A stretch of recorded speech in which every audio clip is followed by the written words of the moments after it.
Welcome back to fourth video series on liver function test. Today I am going to explain plasma proteins and prothrombin time. So these tests are mainly based on synthetic functions of the liver. Plasma proteins, mainly we can measure total plasma proteins or total serum proteins. The difference is mainly when you collect the sample, if you add anticoagulant, then it would become plasma, or if you collect the sample without anticoagulant and allow it to clot, and if you remove the clot and do the examination with the supernatant, then it is serum. So plasma protein means it includes fibrinogen. The total plasma proteins or total serum proteins is about 6 to 8 gram per deciliter. Majority of plasma proteins is albumin.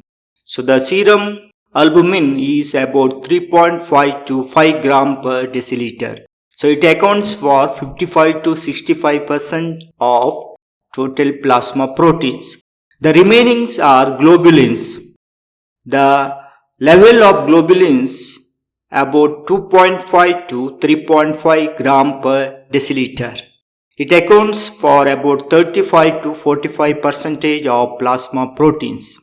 So with these two parameters, that is albumin and globulin, we can calculate an important parameter under liver function test is AG ratio, that is albumin and globulin ratio. The normal ratio is about 1.2:1 to 1.5:1. Here globulins includes many type of proteins which are mostly synthesized by the liver. It includes alpha-1 globulin. Remember, alpha-1 globulins is not a single protein. We gave the name for alpha-1 globulin mainly based on electrophoresis, and it accounts for 2 to 4% of globulins.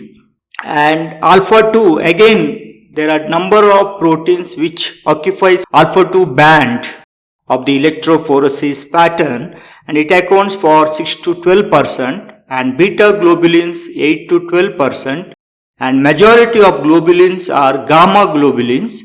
They are mostly synthesized by reticuloendothelial system or B lymphocytes. So remember, not all globulins are synthesized by the liver. Even though alpha-1 globulins, alpha-2 globulins and beta globulins and a small portion of gamma globulins are synthesized by liver, but majority of gamma globulins, they are mainly immunoglobulins synthesized by lymphocytes or reticuloendothelial system. And these plasma proteins, that is different types of globulins including albumin, can be separated by a technique called serum protein electrophoresis. We are basically taking the serum and applying at this point over a glass slide which contains agar or agarose medium and connecting with the electrodes with the appropriate buffer systems and running the electrophoresis, and we can easily separate the different types of plasma proteins with the appropriate dye for visualization. We can see here albumin is moving very fast towards the anode. We can see the distinct and more dense band. Farthest from the point of application is albumin.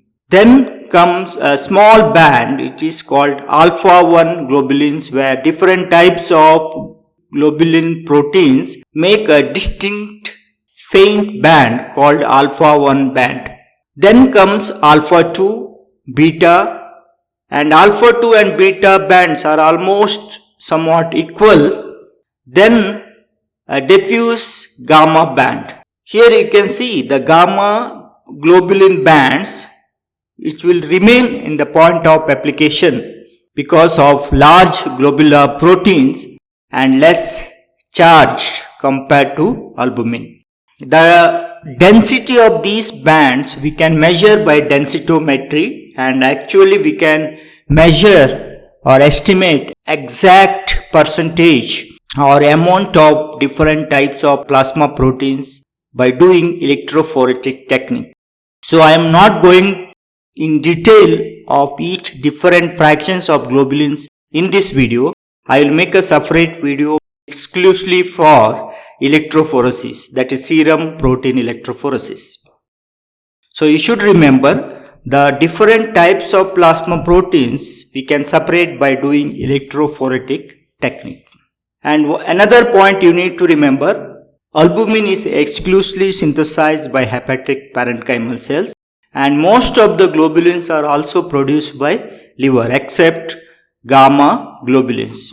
Coming to serum albumin, it is the sensitive marker for chronic liver disease because its half-life is about 15 to 20 days.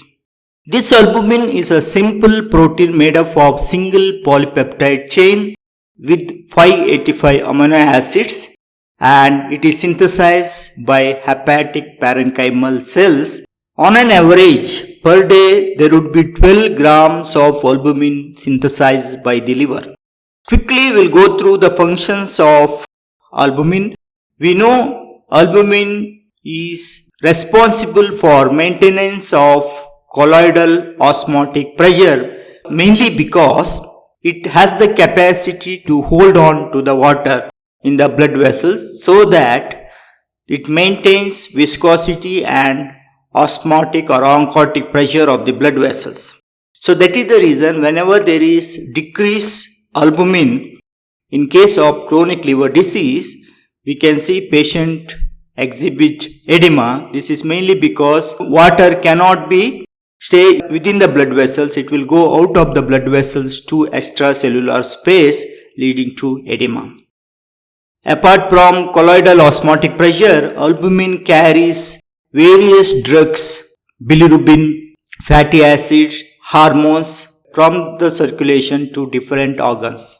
It has got very good buffering capacity because it is made up of amino acids, and these amino acids are charged. So albumin helps in maintaining acid-base balance. Now coming to liver function test, whenever there is chronic liver injury or liver disease, there is going to be decreased serum albumin. So we call it as hypoalbuminemia. So whenever there is hypoalbuminemia, most of the time we suspect cirrhosis of the liver or alcoholic hepatitis. But it doesn't mean that whenever there is hypoalbuminemia, patient is having liver disease. It is not like that. We would also see hypoalbuminemia in nephrotic syndrome because of leaky glomeruli, as albumin is the small protein with the molecular weight of 69,000. We also see hypoalbuminemia in protein losing enteropathy and Crohn's disease. Coming to globulins and albumin globulin ratio, we must remember in chronic liver disorders there is going to be increase in globulins. Even though most of the globulins are synthesized by the liver, but there is going to be increase in the globulins. This is mainly by the gamma globulins, which are mainly synthesized by reticuloendothelial systems or B lymphocytes. Whenever there is chronic hepatic parenchymal damage, there is going to be decreased clearance of these gamma globulins. So we will see compensatory increase in the globulins. This increase is mainly due to increase in the gamma globulins. So in chronic liver disorder, there is going to be hypoalbuminemia and there is a compensatory increase in gamma globulins. We would witness reversal in albumin globulin ratio.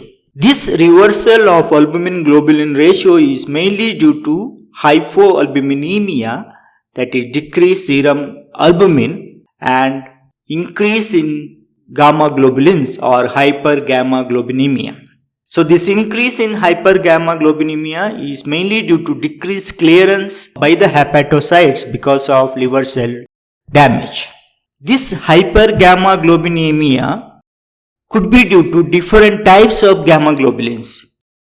There is going to be increase in immunoglobulin A level, especially in all types of cirrhosis, increase in IgM or immunoglobulin M in case of biliary cirrhosis, and IgG elevated in case of autoimmune hepatitis and cirrhosis. So the take home message here, in chronic liver disorder, there is always going to be hypoalbuminemia and hypergammaglobulinemia. As a result, there would be reversal of albumin globulin ratio. The another test based on synthetic functions of the liver is prothrombin time. It's also called PT. And currently, instead of PT, we can write INR test. It is nothing but international normalized ratio. The normal prothrombin time is about 10 to 14 seconds. Again, this value is not standardized because it might vary for different labs as we are adding thromboplastin, that is activated thromboplastin. So the company that produce thromboplastin in different labs are going to be different. The value might be changed. So that is why throughout the world they come up with INR test. That means we are measuring patient prothrombin time and we are doing a calculation by international standardized ratio. So we are giving INR test.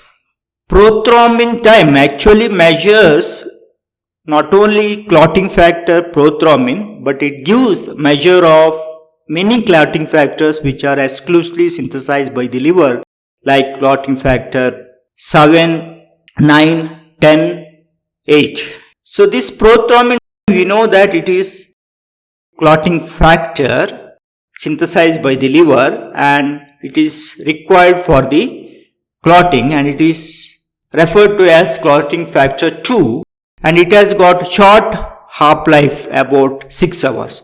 Even clotting factor 7 also has got very short half-life period about 2 hours. Because of this short half-life, it is the measure for the acute liver disease, for the diagnosis and prognosis of acute liver disorders. As compared to albumin measurement gives clue to the chronic liver disorders. Whenever there is extensive liver cell injury, that is more than 60 to 80% of liver cell damage, then we are going to witness prolonged prothrombin time. But you must remember, whenever there is prolonged prothrombin time, it need not be only liver cell injury. It might be due to any other bleeding disorder or vitamin K deficiency. So why there is going to be prolonged prothrombin time in vitamin K deficiency? This vitamin K acts as a cofactor for the synthesis or activation of different clotting factors like clotting factor 2, that is prothrombin, 7, 9 and 10. This is mainly because these clotting factors requires, while their activation, gamma carboxylation of glutamic acid. So this gamma carboxylation of glutamic acid of these peptides or polypeptides requires vitamin K as a cofactor.